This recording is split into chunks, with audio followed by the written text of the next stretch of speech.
के वचन की ओर हम लोग जाएंगे और प्रभु के वचन को हम लोग सुनेंगे। क्यों ना हम अपने आप को हम लोग तैयार करें, जब हम प्रभु के वचन को हम लोग सुनने जा रहे हैं, अपने आप को प्रभु के हाथ में दे। जब हम प्रभु का वचन हमारी ओर आता है, जब हम सुनते हैं, हमें हालेलुया प्रभु से हम बोले, प्रभु होने पर आज का वचन मेरे जीवन में हालेलुया आशीष का कारण बन जाए। हालेलुया। एक क्षण क्यों ना अपने आवाज को उठाकर प्रभु से बोले कि प्रभु आज अपने वचन से हमसे बात करिएगा। प्रभु अपने वचन से हमसे बात करिएगा। प्रभु वचन हमारे जीवनों को नया बनाने पाए, वचन हमारे जीवनों में बदलाव लाने पाए, छुटकारा लाने पाए। प्रभु वचन हमारे जीवनों में नयापन लाने पाए, एक नई आशीष और बढ़ोतरी का कारण बनने पाए। यीशु मसीह के नाम से प्रभु हम आपके चरणों में आज हम आते हैं और आज जब आपके वचन को हम सुनने जा रहे हैं, पवित्र आत्मा हम प्रार्थना करते होने पाए मेरे मुंह से निकलने वाला शब्द हमें मनुष्य के सोच और विचार और हृदय से नहीं, बल्कि स्वर्ग में बैठे परमेश्वर आपकी ओर से होने पाए। प्रभु आपका वचन मेरे से, मेरे पूरे परिवार से बात करना प्रभु, और ये वचन हमारे कलीसिया के लिए उन्नति का कारण बन जाए। हमारी सहायता और मदद करें, अनुग्रह प्रदान करें प्रभु, आप हमें बल प्रदान करें। सारी बातों के लिए धन्यवाद यीशु मसीह के नाम से मांगते हैं, आमेन आमेन आमेन। सो हम इस साल हम प्रभु के द्वारा जो हमें जो विषय मिला है, आशीष का साल, जो ये साल हमारे लिए आशीषों का साल है।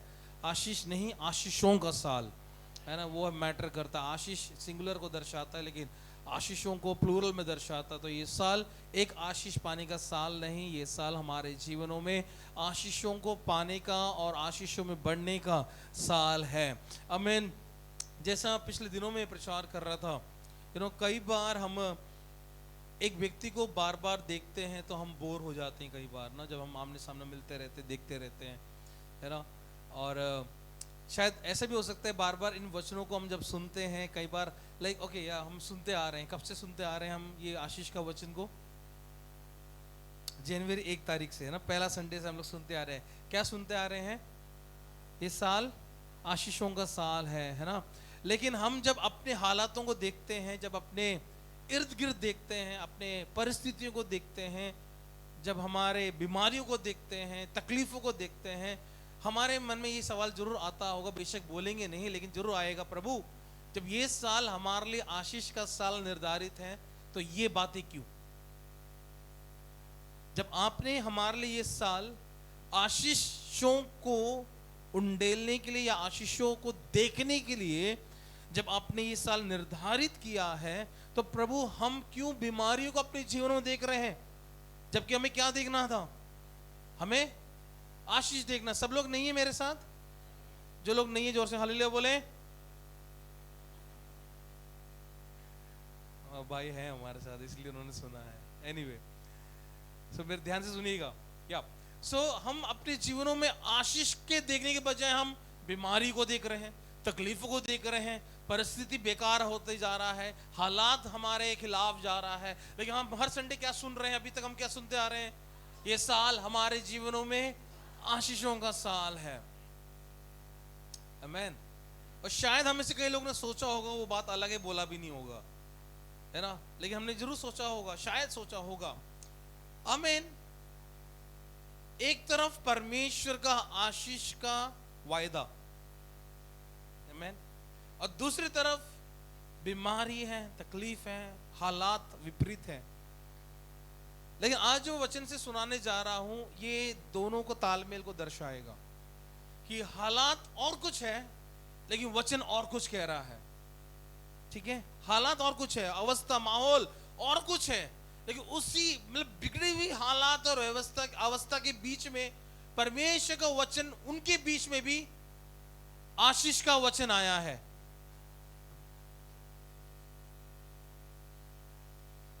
हालात बहुत विपरीत है, हालात बहुत खराब है, लेकिन उस समय में भी, उस अवस्था में भी, यहां पर देखिएगा, उस हालात के बीच में भी परमेश्वर ने उनको आशीष का वचन दिया है। और उस जगह पर अगर मैं होता, मैं बोलता, प्रभु हालात बहुत खराब है और फिर भी आप हमें क्या बोल रहे हो? आमीन। यिर्मयाह की किताब उसका 29 अध्याय, बहुत ही कॉमन वचन, यिर्मयाह की किताब उसका 29 अध्याय उसका 11 पद हम मिलके हम लोग पढ़ेंगे। ये आशीष का वचन है, हम लोग मिलकर हम लोग एक साथ हम लोग बोलेंगे यिर्मयाह की किताब 29 अध्याय उसका 11 पद, जो बहुत हम सब लोग जानते, उम्मीद करता हूं वचन को खंड याद किया होगा, उम्मीद करता हूं हमें स्मरण भी होगा। वो बात अलग है कि इन दिनों में हम वचन को याद नहीं करते हैं, लेकिन फिर भी ये कुछ कॉमन वचन है जो हमें स्मरण रहना बहुत ही जरूरत है। आइए मिलकर हम लोग इस यिर्मयाह की किताब उसका 29 अध्याय उसका 11 वाक्य को मिलकर हम लोग पढ़े, क्योंकि यहोवा की ये वाणी है कि जो कल्पनाएं मैं तुम्हारे विषय करता हूं उन्हें मैं जानता हूं, वे हानि की नहीं है वरन कुशल की है, और अंत में मैं तुम्हारी आशा को पूरी करूंगा। आमेन। फिर से पढ़ते, बहुत अच्छा वचन है, हम फिर से हम लोग पढ़ें, कम ऑन।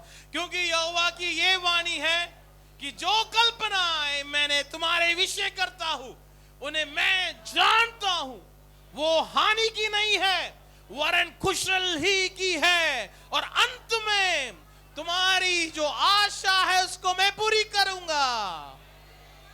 हालेलुया।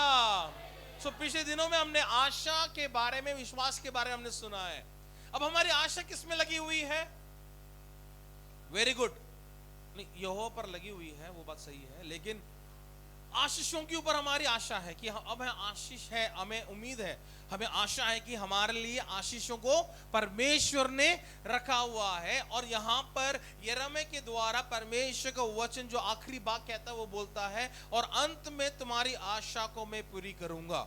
इंग्लिश का जो वर्जन मैंने लिया है, इजी इंग्लिश बाइबल वर्जन, एक वर्जन है, एक ट्रांसलेशन है, वो इंग्लिश में बहुत अच्छा कहता है। वो बोलता है, I the Lord tell you this, I have decided what I will do for you. मैंने निर्णय लिया है कि मैं तुम्हारे लिए मैं क्या करूंगा।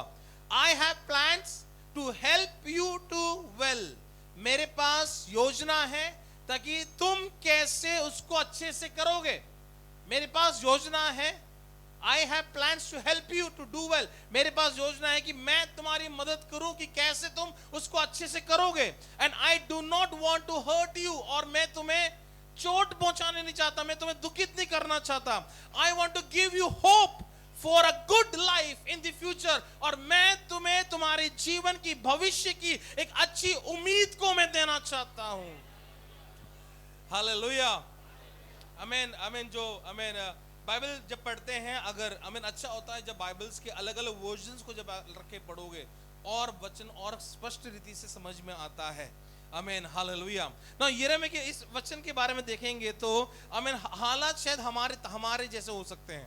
जैसे मैंने शुरुआत में कहा, हम पूरे साल हम क्या सुनते आ रहे हैं? आशीषों का वचन सुन रहे हैं जनवरी 1 तारीख से, लेकिन हालात हमारे विपरीत होगा, अवस्था हमारी विपरीत होगा, बीमारी हमारे खिलाफ खड़ी है, और लेकिन हम लोग क्या सुनते आ रहे हैं? ये साल हमारे लिए आशीषों का साल है। जनवरी 1 से सुनते आ रहे हैं। शायद हम में से कई लोग बोर भी हो गए होंगे उन बातों को सुन सुन के, पता नहीं, लेकिन जब मिलेगा तब तो हम बोर नहीं होंगे ना। जब आशीष मिलना शुरू हो तब तो हम कभी बोर वाला, तब तो हम बड़े खुशी के साथ बोलेंगे कि हाँ, प्रभु का वो वचन हमसे बहुत बात किया है ना। लेकिन सुन सुन के शायद हम थक रहे होंगे, प्रभु और कोई वचन नहीं है कि बाइबल में? हम हर संडे हम एक ही वचन के विषय में सुनते आ रहे हैं, वो आशीषों का साल है, ये आशीषों का साल है। लेकिन हम क्या कर सकते हैं? प्रभु ने यही वचन दिया इस साल, और इसी को हम लोग सुनते रहेंगे जब तक आशीष को हम देखना शुरू ना कर दें। हालेलुया।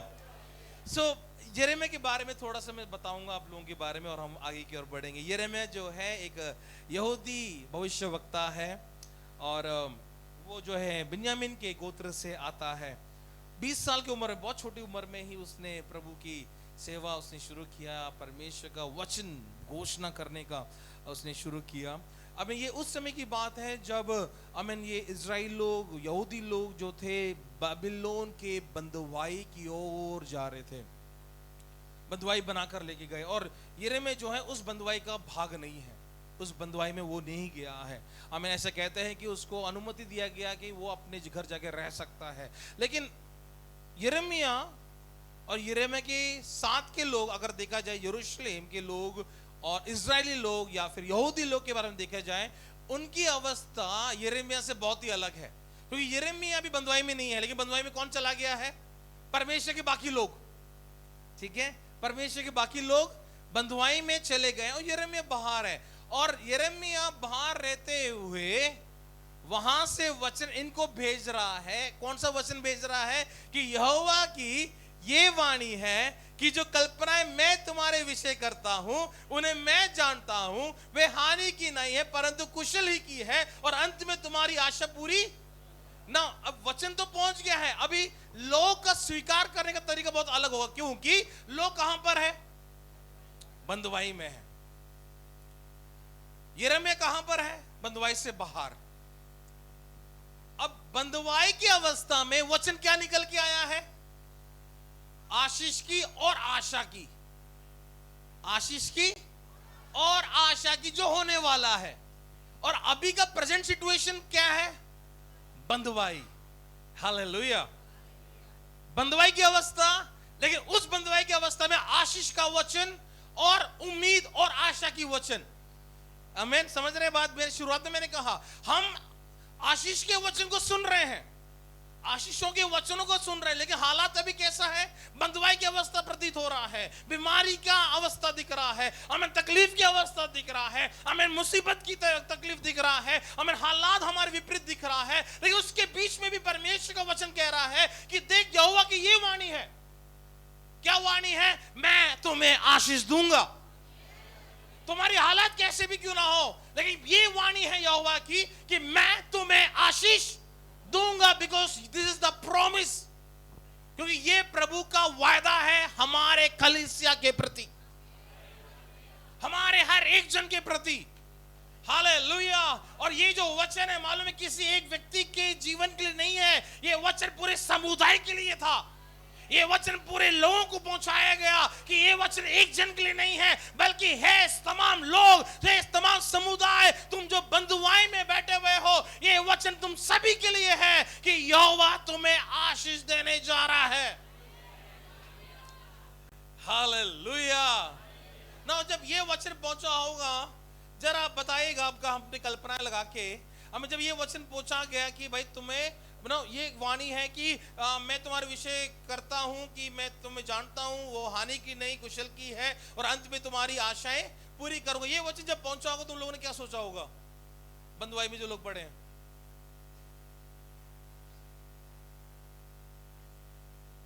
ओके, ये कैसे हो सकता है? यिर्मयाह हमारा मजाक उड़ा रहा है। गुड, ये सारे मुझे इधर ही चुभ रहा है, मुझे लग रहा है क्रोधित हो रहे होंगे। Very good. और कुछ? अगर मैं इस अवस्था में हूं तो मैं ये सोचूंगा, अरे इसका मतलब कि परमेश्वर इन दिनों में ही कुछ करने जा रहा है मेरे जीवन में। मैं तो ये सोचूंगा कि क्योंकि वचन, अगर उसको मैं ओके नेगेटिव से लेंगे तो ये भी हो सकता है, क्योंकि हम लोग बंधुआई में हैं तो हम, जैसा कहा कि यिर्मयाह को हम लोग गुस्सा होंगे, बहुत कुछ उल्टा सीधा बोलेंगे, बहुत विपरीत खड़े रहेंगे, है ना। लेकिन अगर हम उस अवस्था को अगर देखा जाए, शायद अगर अभी भी आस लगाए हुए हम लोग, उम्मीद लगाए हुए, तो ये वचन काफी होगा। अच्छा, इन दोनों में कुछ होने वाला है, इसलिए परमेश्वर का वचन, ऐसा वचन हमारे पास आए ना, इसलिए आखिरी में बोलता है अंत में तुम्हारी आशा को मैं पूरी करूंगा। अभी की अवस्था में जो लोग बंधुआई में, उनकी आशा क्या है? प्रभु हमें बंगला नहीं चाहिए, गाड़ी नहीं चाहिए, कुछ नहीं चाहिए, हमें क्या चाहिए? बस हमें आजादी चाहिए और कुछ नहीं चाहिए। आमीन। ये वचन काफी था शायद उनको ये लगाने के लिए, ओके, इन दिनों में या कुछ दिनों में हम लोग बंधुआई से बाहर। 10वां पद जरा मेरे लिए पढ़िए, उसी का 10वां वाक्य। हाँ, 10वां पद। यहोवा यों कहता है, हाँ, बेबीलोन के 70 वर्ष पूरे होने पर मैं तुम्हारी, कितने साल काटने जा रहे हैं ये लोग? 70 साल की गुलामी, दैट इज कंफर्म्ड। 70 साल तक तुम गुलाम हो। उस 70 साल फिक्स हो गया ना, लेकिन उसके बीच में वचन क्या आया है? आशीष का वचन। समझ रहे बात? निकलने नहीं वाले हैं ये, बसने वाले हैं बेबीलोन में। 70 साल वो अपनी जिंदगी को वहां काटने जा रहे हैं। 70 साल गुलामी में अपने जीवन को, अपने परिवार को रखने जा रहे हैं, लेकिन उस 70 साल के समय में भी परमेश्वर का ये वाणी यिर्मयाह बोल रहा है, हमें परमेश्वर ये वो यूं कहता है कि कल्पनाएं जो मैं कर रहा हूं तुम्हारे विषय में, उसको मैं ही जानता हूं। आमीन। जो कल्पनाएं मैं कर रहा हूं उसको मैं ही जानता हूं। वो हानि के लिए नहीं है, वो हानि के लिए नहीं है, लेकिन जो हमें हानि के लिए लग रहा है, परमेश्वर बोल रहा है जो तुम्हें हानि के लिए लग रहा है वो क्या लाने के लिए है? कुशल लाने के लिए है, वरन वो कुशल के लिए है। मैं तुम्हारी आशा को, अंत में आशा जो लगा रखा है भविष्य में, उसको मैं पूरी करूंगा। ये लोग जब पहले 70 साल सुन लिया, बोला ये वचन चाहिए नहीं हमें, ये वचन हमें चाहिए भाई। हमें तो ये वचन ऐसा लगा कि आने वाले कुछ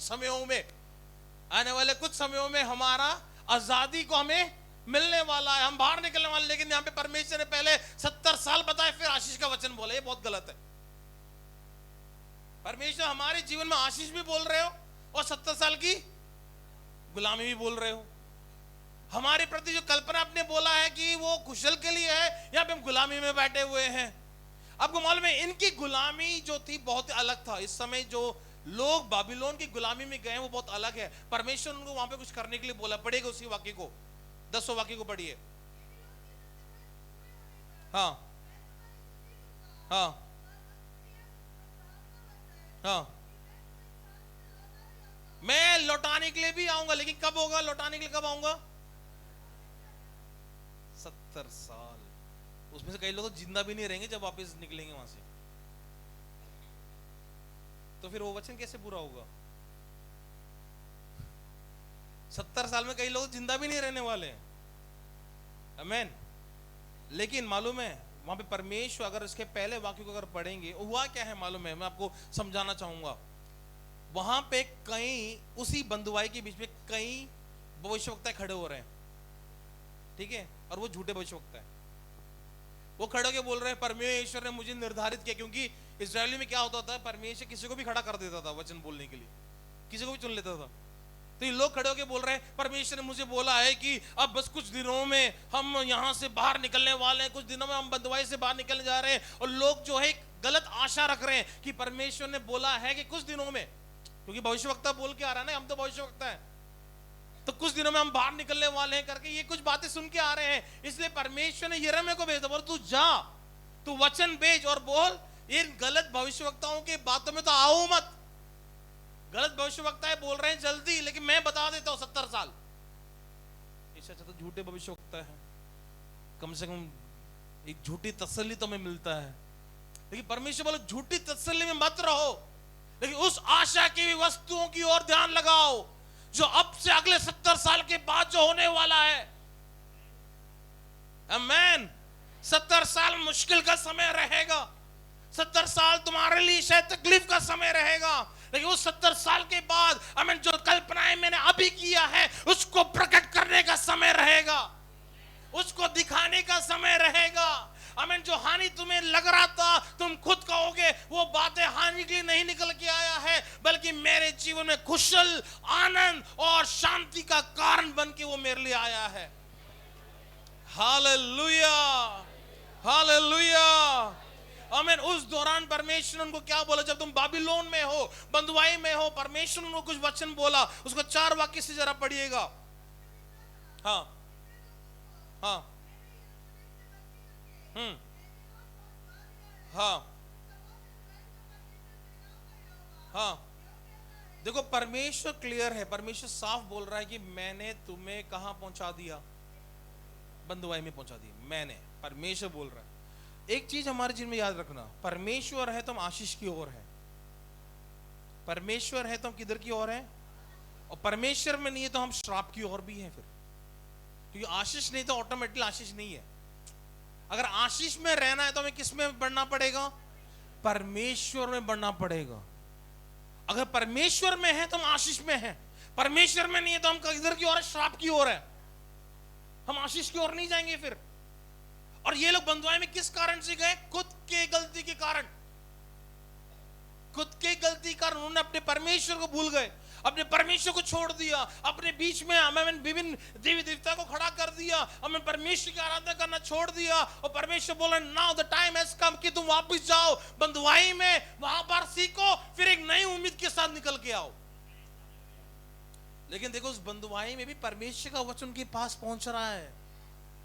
वो है प्रभु की खासियत। उस मुश्किल अवस्था में भी परमेश्वर का वचन उनके पास आ रहा है। परमेश्वर उनको बता रहा है कैसे रहना है बंधुआई में। आमीन। ऐसा नहीं छोड़ता है परमेश्वर, हमें कभी नहीं छोड़ता है। हमें जब हालात बहुत खराब भी हो तभी परमेश्वर का वचन हमें देता है कि कैसे उस हालात में जिए, उस हालात में आगे बढ़े। हालेलुया। उस बंधुआई की अवस्था में परमेश्वर बोल रहा है कि मैंने तुमको यरूशलेम से निकाल कर बंधुआई में लेके आया। आगे 5वां वाक्य, अब तुम क्या करो, यहां पे घर बनाओ, अब उसमें बस भी जाओ, आप मेहनत करो, फल लगाओ, फल खाओ, विवाह करके बेटे बेटियां जन्माओ और अपने बेटों के लिए स्त्रियां ब्याह लो। अब यहां से विवाह भी कर लो क्योंकि तुम्हारी पीढ़ियां समाप्त ना हो जाए।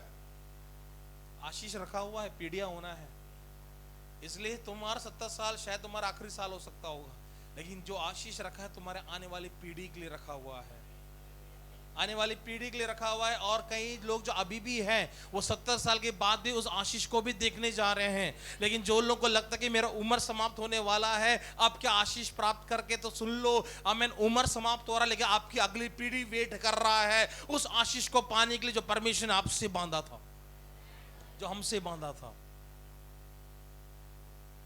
हालेलुया। सो इनकी जो गुलामी की अवस्था थोड़ा हटकर है, मिस्र जैसा हालत नहीं है इनका। यहां पर घर बनाओ, यहां पर रहो। हाँ, कुछ रिलीजियस थोड़ा सा दिक्कत था कि ये लोग आमीन आराधना के लिए उनको भवन नहीं मिलता था, आराधना के लिए नहीं जाते थे वहां पे। आमीन ना ऐसा ही कुछ था बीच में। जब था आराधनालय तब आराधनालय का इंपॉर्टेंस नहीं था। जब यरूशलेम में मंदिर था तब उसका कोई महत्व नहीं था, और जब नहीं है तब बेबीलोन में ढूंढ रहे प्रभु हम तो आत्मिक जीवन से बढ़ना चाहते हैं, लेकिन यहां पर कुछ भी भवन नहीं मिल रहा। यरूशलेम में जब मंदिर था तब उसका कोई कदर नहीं किया हमने, अब वो मंदिर भी नहीं रहा। इन लोगों ने सब कुछ खत्म कर दिया, जला दी। बेबीलोन ने जब आया चढ़ाई किया, सब कुछ खत्म कर डाला। और अब आमीन बंधुआई में है, लेकिन बंधुआई में परमेश्वर बोल रहा तुम यहां पर अपने लिए घर बनाओ, फल लगाओ, फूल लगाओ, खाओ पियो, विवाह करो, ताकि तुम्हारी पीढ़ी में कमी ना आए, बल्कि तुम्हारी पीढ़ी बढ़ती चली जाए, ताकि जब तुम निकलो यहां से बाद 70 साल के बाद, फिर तुम रोने हुए नहीं बल्कि आशीषों को पाने के लिए निकलो यहां से बाहर। आमीन। बंधुआई की अवस्था और आशीष का वचन।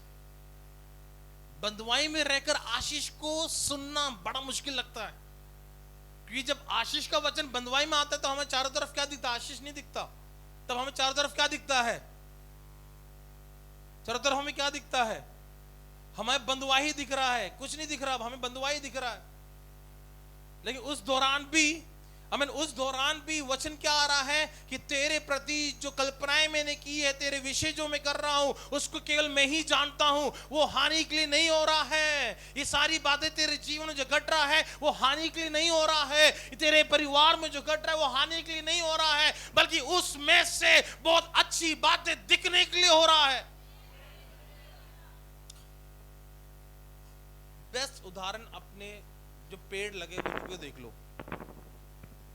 पेड़ जब लगता है वो बड़ा नहीं लगता है, छोटा बीज, उस बीज को जब डालते हैं, उस बीज धीरे धीरे निकल के जब आता है, उसके बाद आमीन वो बीज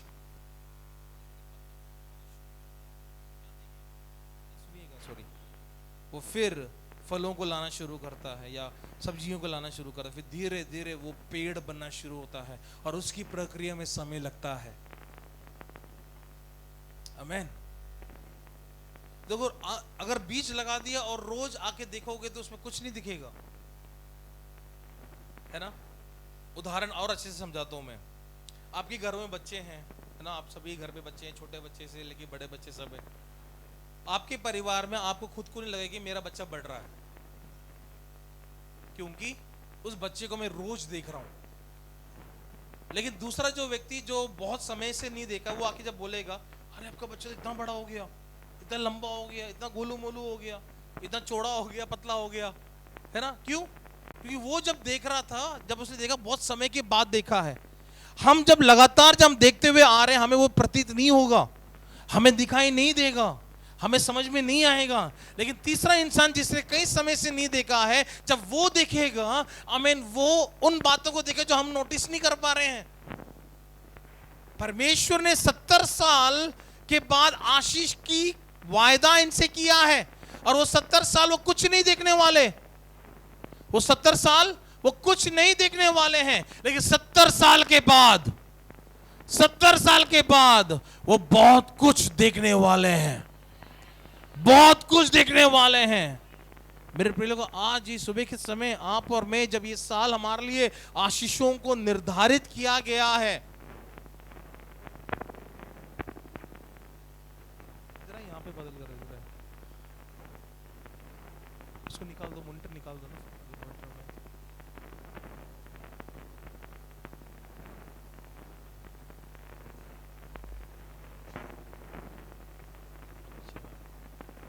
चेक, ओके। सो जब हम देखते हैं हालात हमारे विपरीत दिखता है, हमारे अवस्था हमारे बीच में जो है वो बिल्कुल बेकार दिखता है, लेकिन परमेश्वर बोल रहा है, मैं दिखाने जा रहा हूं, मैं दिखाऊंगा। आज से आने वाले कुछ समयों में जो आशीष हम अभी बिल्कुल भी नहीं देख रहे होंगे, लेकिन आशीष प्रभु ने आपके लिए मेरे लिए निर्धारित कर रखा है। आशीषों को परमेश्वर ने आपके लिए मेरे लिए निर्धारित कर रखा है, क्योंकि ये साल प्रभु ने आपके लिए मेरे लिए आशीषों का साल निर्धारित किया है। Hallelujah, hallelujah. हमें बंधुआई में पड़े लोग बोल रहे हैं, यिर्मयाह ऐसे वचन मत भेजो, क्योंकि जब 70 साल हमें यहां पर रहना तो हम क्या करेंगे उस आशा का, उस आशीष का हम क्या करेंगे। लेकिन यहां पर यिर्मयाह साफ बोल रहा है कि देखो, ये भी मत भूलो कि तुम अपने ही कमियों के कारण तुम फंसे हो, अपने ही गलती के कारण तुम बंधुआई में गए हो। परमेश्वर ने जब से मिस्र से बाहर निकाला था, तब से किधर के बारे में बोला था? आशीष के लिए ही बोला था।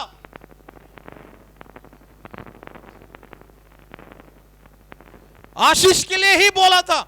कभी परमेश्वर अपने मुंह से नहीं बोला, तुम्हें बंधुआई में लेके जाऊंगा, तुम्हारे साथ मैं बहुत बुरा करूंगा, तुम्हारे लिए ऐसा करूंगा वैसा करूंगा, नहीं बोला। हर समय परमेश्वर ने जो उनको बोला, वो क्या बोला था? आशीष का स्थान, आशीष का स्थान और आशीष का स्थान।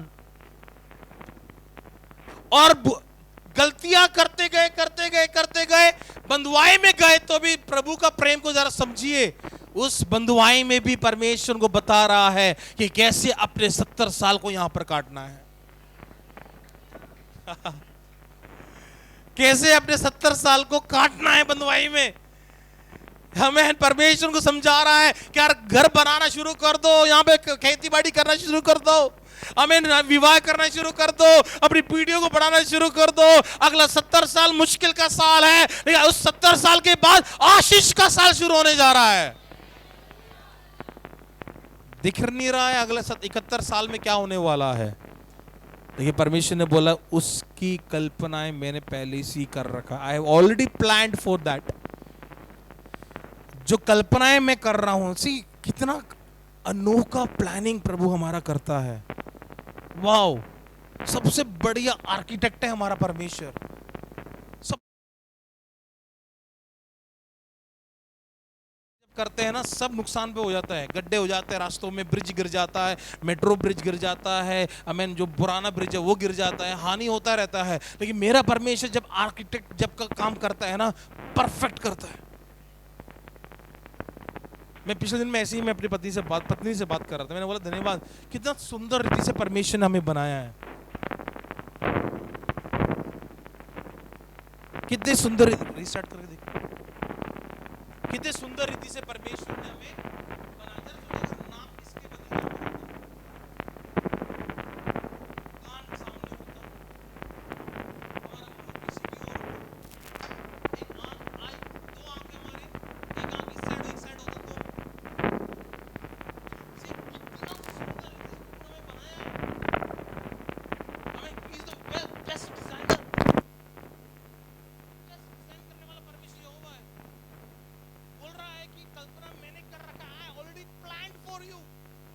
कल्पना कर रहा हूं नहीं, मैंने कल्पना कर ली है। परमेश्वर बोल रहे हैं मैंने कल्पना ऑलरेडी कर रखी है, मैं कर नहीं रहा हूं। तुम बंधुआई में 70 साल जब तक तुम बंधुआई में रहोगे मैं कल्पना करते रहते हो। नहीं नहीं नहीं, मैंने तुम्हारे लिए कल्पना कर ली है पहले से ही। 70 साल का बंधुआई तुम्हारे का आशीष है। उस 70 साल को आप कैसे काटोगे वो है, उसके लिए भी मैं तुम्हें अनुग्रह देने जा रहा हूं, मैं फेवर देने जा रहा हूं, मेरा अनुग्रह तुमको देने जा रहा हूं कि तुम 70 साल बेबीलोन में मिस्र की जैसे नहीं, गुलामी उनको मिस्र की जैसे नहीं मिल रहा है, उसमें आजादी मिल रहा है। कहां गुलामी में आपको बिल्डिंग बनाने के लिए मंजूरी मिल रहा है? कौन से बोल रहे हैं कि आप देखो उसी के बीच में था नेहमिया बंधुआई के बीच में था, लेकिन क्या काम करता था वो? राजा का पिलानहारा था वो, खिलानहारा, खिलाने वाला, पिलाने वाला। बंधुआई में रहने वाला व्यक्ति कहां पर सेवा कर रहा है? दानियल बंधुआई का अवस्था में था वो, दानियल भी उसी की बात कर रहा हूं मैं। और दानियल क्या बन गया? सलाहकार ना, वहां का प्रधान बन गया, राइट, प्रधान बन गया वो। अरे बंधुआई में रहने वाला व्यक्ति, लेकिन 70 साल बंधुआई है तो भी उस बंधुआई में आशीष है।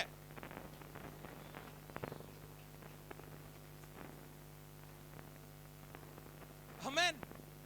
लोग आपके स्किल्स को देखेंगे 70 साल में, लोग आपके कैपेबिलिटी को देखेंगे 70 साल में, और उस 70 साल में आपको, उस 70 साल में परमेश्वर आपको हमें अलग अलग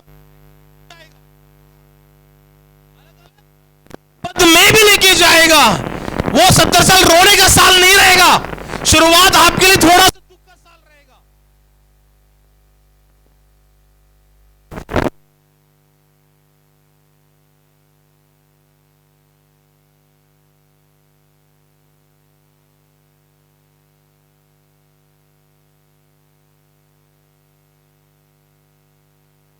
साल जब आप यहां पर रहकर, हमें बंधुआई में रहकर हमें मत याद करना रहे, अरे मिस्र जैसा अवस्था मेरे जीवन में होने जा रहा है, वहां पे मिस्र की जैसी गुलामी को मुझे करना पड़ेगा। लेकिन प्रभु बोल रहा है इस गुलामी में तू बिल्डिंग बनाना, इस गुलामी में तू खेती बाड़ी करना, इस बंधुआई में हमें तू विवाह करके अपनी पीढ़ी को बढ़ाना, और ये भी देख कि तुम्हारे ही बंधुआई के बीच में मैं तुम्हें अलग अलग पद की ओर में भेजने जा रहा हूं। आमीन।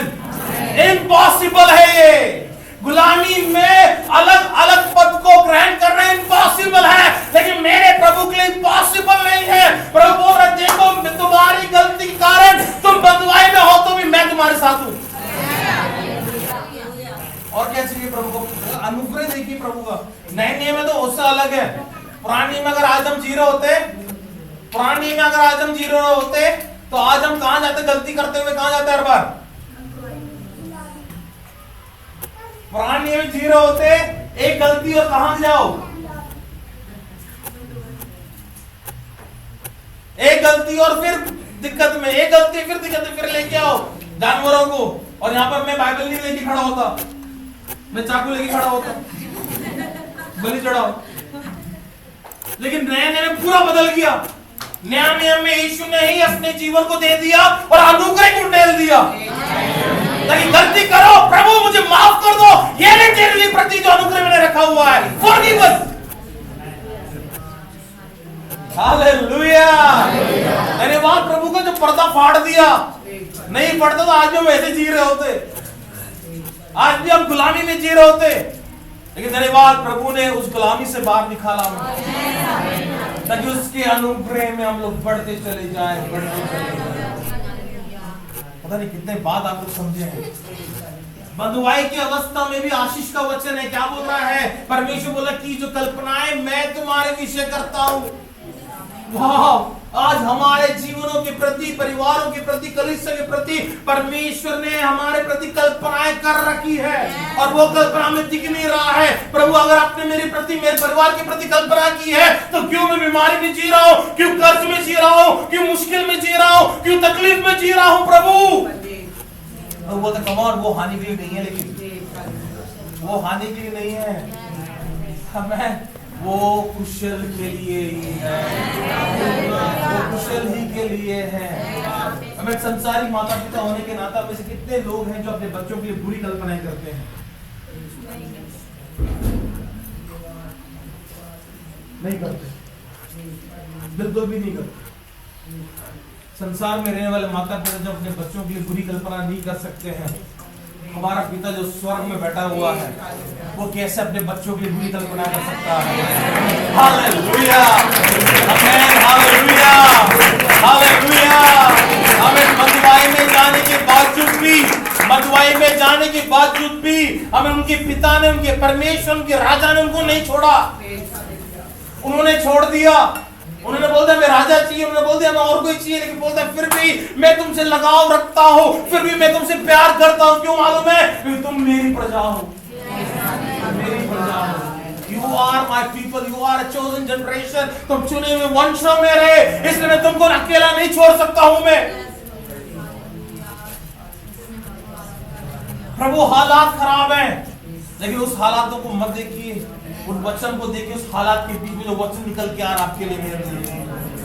प्रभु आपने ये साल मेरे लिए आशीषों के लिए निर्धारित कर रखा है, फिर भी क्यों मैं कर्ज में जा रहा हूँ? कोई बात नहीं, उसी कर्ज में से देख निकाल कर आशीष की ओर भी लेके जाने वाला है। ये प्रभु का वायदा है, प्रभु का वायदा है।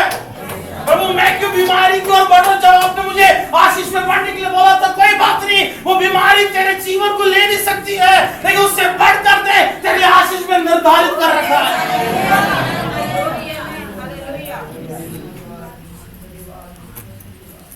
हालेलुया। देखो, अगर इजराइल लोग 40 साल की यात्रा नहीं करते तो कई बात सीख नहीं पाते, समझ नहीं पाते। उनकी यात्रा केवल 3-4 दिन में समाप्त हो जाता। खुशी खुशी निकल के आए, 4 दिन में हम लोग पहुंच गए जहां पे परमेश्वर हमें पहुंचने के लिए बोला था।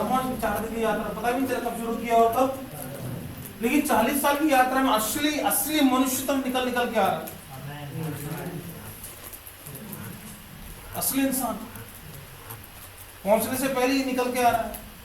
ये मेरा परमेश्वर ने सबसे पहली बात, कब्र कम पड़ गई मिस्र में।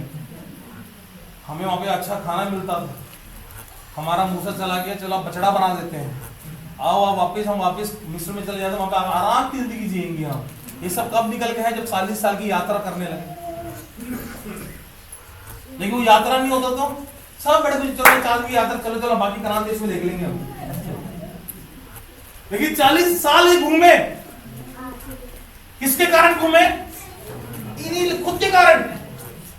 लेकिन क्या आगे कौन चल रहा है? फिर भी 40 साल कौन चला इनके आगे? परमेश्वर ने जब बोला, ए मूसा, फिरौन आगे पीछे आगे, समुद्र है, कहां जाए?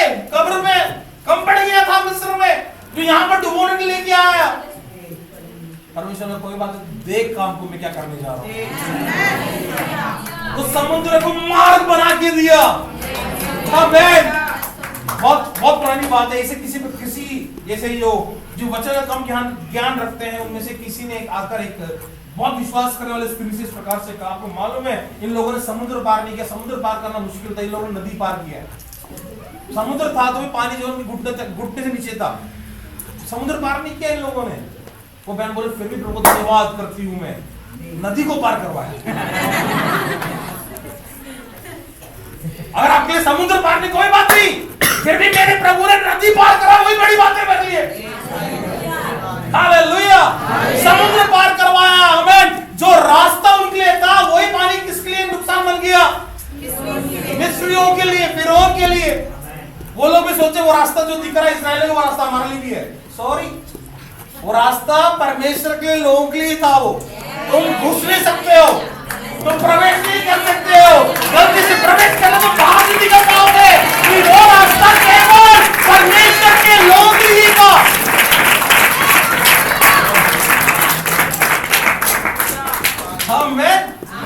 रास्ता किसके लिए खोला गया था? बस परमेश्वर के लोग, उसमें और कोई घुस नहीं सकता था। फिरौन बोला, तब कोई बात नहीं, घुसेंगे, यही जा सकते, हम नहीं आ सकते क्या? चलो भाई। सिपाही बोल रहे, रहते क्यों रिस्क डाल रहा? तो यही खड़े हो, रिस्क तो हमें डाल रहे हो आप, जाओ तुम। अब राजा ने तो हुक्म दे दिया जाओ तो जाना ही पड़ेगा। जब गए थोड़ा कदम आगे बढ़ाया वो समुद्र पूरा पलट के बेचारा फिरौन अकेला रह गया होगा, क्योंकि वो रास्ता परमेश्वर के लोगों के लिए खुला था, ना कि फिरौन के लोगों के लिए। कितना डिफरेंस है प्रभु का कार्य में। देखिए देखो 40 साल की यात्रा में भी परमेश्वर उनके लिए आगे आगे चलता रहा। जा रुक के परमेश्वर बोला मैं आ नहीं रहा। मूसा बोला ना आप नहीं तो हम नहीं, आप चलोगे तो हम चलेंगे, आप आगे रहो हम आपके साथ चलेंगे। प्रभु ऐसा हम नहीं चलने वाले, भी मालूम आपकी बिना अगर हम चलेंगे तो हमारी जिंदगी खराब है, आपकी बिना अगर हम एक कदम भी बढ़ाए हम हमारी जिंदगी खत्म हो सकती है, इसलिए आप आगे बढ़ो और हम आएंगे आपके साथ साथ। उस केस की बात करो, इस जीवन के केस में मत करना कभी। हम चलो प्रभु को साथ में लेके चलना हमें। मूसा बोला नहीं, जब तक आप आगे ना बढ़ो हम नहीं चलेंगे आगे। और वो करते करते देखो इतने समय बीतने के बाद भी परमेश्वर अपने लोगों से प्रेम करना नहीं छोड़ा। बंधुआई में जाने के बावजूद भी परमेश्वर बोल रहा है तुम यहाँ पे घर बनाओ, तुम यहाँ पर हमें फल फूल खेती बाड़ी शुरू कर लो, क्योंकि बहुत कुछ आगे होने वाला। वो कल्पना मैंने कर रखा है। मैं तो विश्वास करता हूं परमेश्वर ने हम सबके नाम के प्रति एक एक पेपरों पे लिख रखा होगा कि क्या क्या होना है हमारे जीवन से। मैं कल्पना कर रखा है, he has written everything। Architect जब बिल्डिंग बनाता है पिक्चर दिखाता है वो ऐसा होगा, ऐसे बन के आएगा, ऐसा होगा। हमें दिखने में हमें बड़ा अजीब सा लगे, यार ये बड़ा दिक्कत सा लग रहा है, मुझे ये लग रहा है वो लग रहा है, लेकिन जब बन के आता तब बहुत सुंदर लगता है। हमें अभी हमें शायद बड़ा अजीब सा दिख रहा होगा, पता नहीं चल रहा होगा, लेकिन जब बन के आएगा हम बोलेंगे वाह प्रभु धन्यवाद, ये कल्पना तो मैंने किया नहीं था। परमेश्वर बोला ये हो ही नहीं सकता है, कल्पना तो कर नहीं सकता है कि वो कल्पना मैंने किया है। हम सभी के प्रति प्रभु ने कल्पना किया। हालात नाजुक हो सकता है, हालात बेकार हो सकता है, लेकिन जो कल्पनाएं मैंने की है वो हानि के लिए नहीं, जो कल्पना मैंने की है वो हानि के लिए, बल्कि वो आशीष और आशा को पूरा होता है। तो जब इस साल जब हम आशीषों के वचनों को सुन रहे हैं और दूसरी तरफ हालात हमारे खिलाफ है, मत भूलिएगा उस बिगड़ते हुए हालात भी प्रभु का वचन हमारे लिए है। वो क्या है? क्योंकि यहोवा की ये वाणी है कि जो कल्पनाएं मैं तुम्हारे विषय करता हूँ उन्हें मैं जानता हूँ, वो हानि के लिए नहीं है वरन कुशल ही के लिए है, और अंत में वो तुम्हारी आशा को पूरी आमीन। प्रभु इन वचनों के द्वारा आप सभी को आशीष प्रदान करे। एक शर्त आंखों करके हम प्रार्थना में hallelujah. Thank you Lord, hallelujah.